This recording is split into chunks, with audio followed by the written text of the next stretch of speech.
Technology then never changes geometry. I won't spend too much on the technology distractions, but just to observe that you can use the same image to point out that that's how much space 100 people take if they're on a bus, that's how much space they take in private cars, that's how much space they take when they're in Uber, that's how much space they take once they're in driverless cars.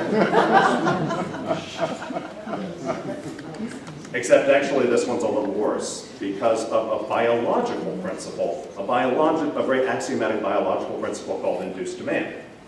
Induced demand is probably the single transportation planning idea that every transportation planner understands, almost nobody else does, and that we are just constantly banging the table about. Induced demand is the simple biological principle that if you make a desirable thing easier, the organism will do it more.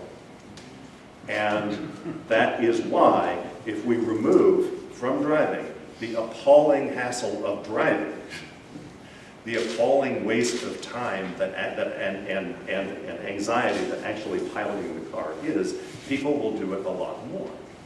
So, you know, like a lot of good West Coast green folks, I love the forest. Portland's surrounded by forest. I love being out in it. I would love to have my own little cabin in the forest. I could afford a little cabin in the forest. The reason I don't have one is that it would be a horrible ordeal to get out there on a Friday and a horrible ordeal to get back on a Sunday night. So I don't. But if it were easy to work on my way out to my cabin and all the way back in my driverless car, I might buy that cabin in the forest, and so would everybody else, and we would chop down the forest, and there would just be cabins in that suburban sprawl. And so that's kind of what's at stake there. It's called induced demand.